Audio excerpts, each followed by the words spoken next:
I've wasted hundreds, if not thousands, on hiking gear that looked great, but actually performed like garbage. It's easy to get sucked into the hype and end up with a pack full of overpriced gear that weighs you down and ruins the experience. Before you make some expensive mistake, listen up. These 7 pieces of gear are what I wish I bought sooner. They're not flashy, but they work. And they might save you a ton of money and frustration. And trust me, stick around to the end because the last item might just surprise you.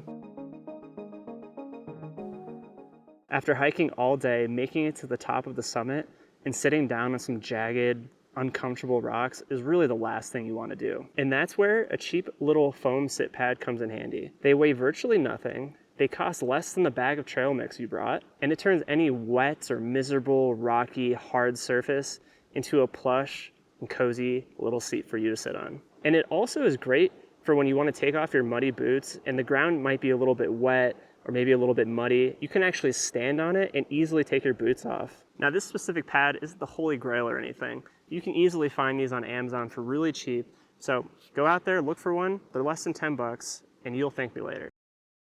Now the next item you've probably seen already, and it's the sun hoodie. They're everywhere. They're all over the internet, and that's for good reason. This sun hoodie has genuinely been one of the best upgrades I've ever made, and I own 2 of them now, and that's telling you something. Now most sun hoodies on the market are made of a light and breathable wicking material that's going to keep you cool even on the warmest days. And as you might expect, each one comes with a nice little hood that you can throw on, and that's going to give you a nice little bubble of shade even on the warmest days. It's like hiking on a cloudy day, but without the rain, of course.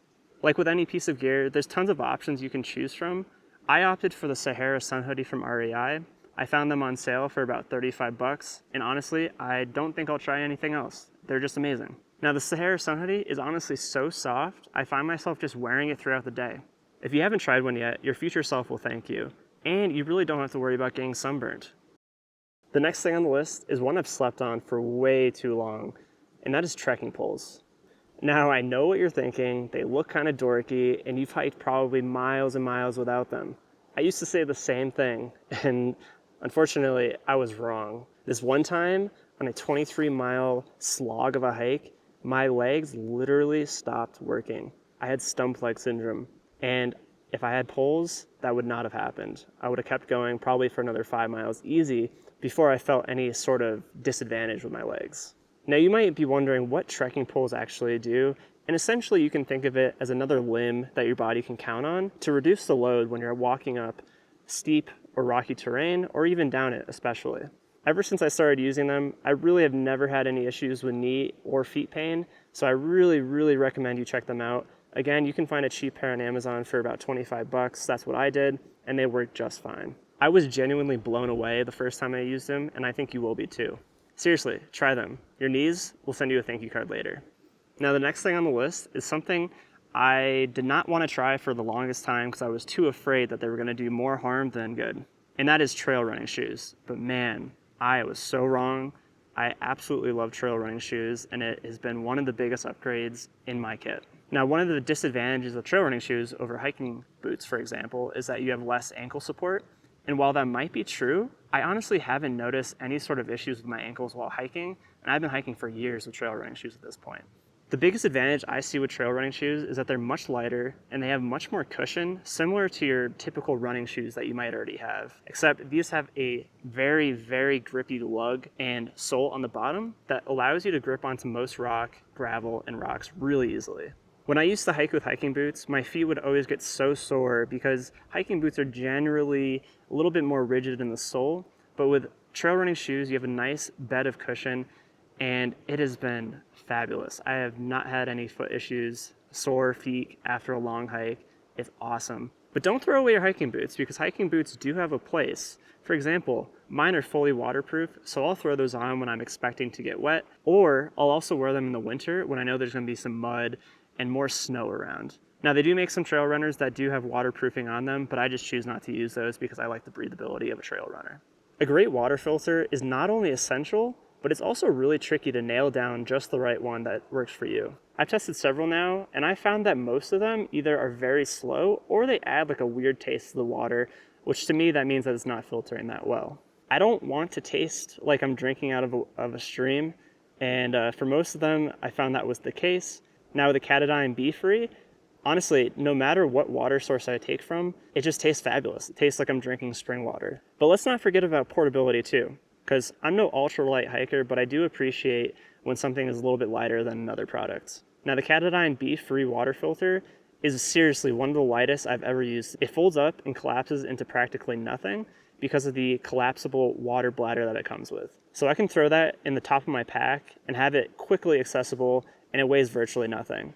And not only that, the Katadyn B-Free is by far one of the fastest water filters on the market.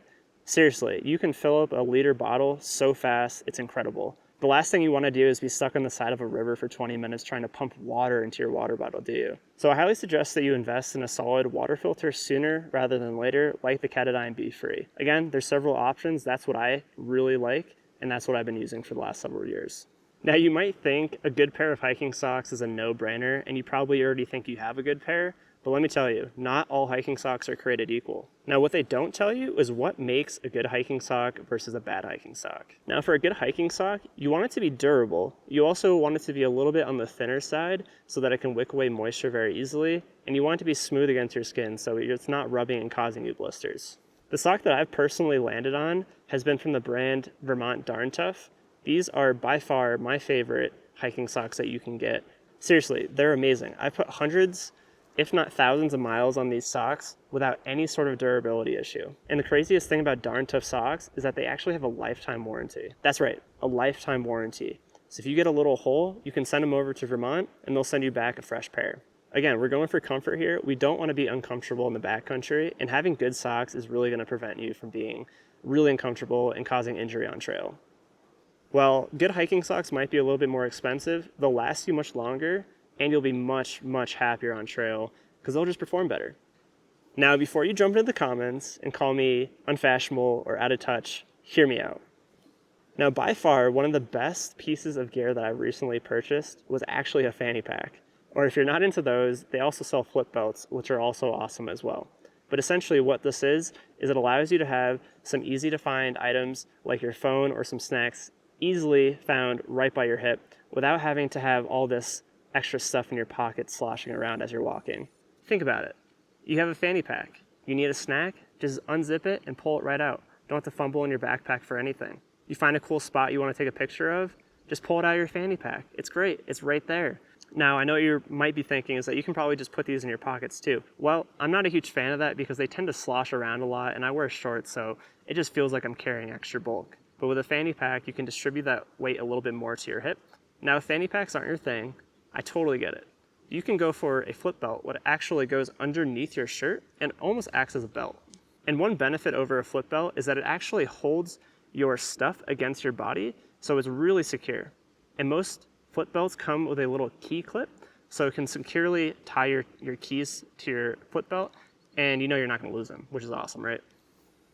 So that's all I got to say about fanny packs. If you don't already have one, they're really cheap. You can buy them anywhere. Just give it a try. Go on a few hikes. If it doesn't work for you, it doesn't work for you.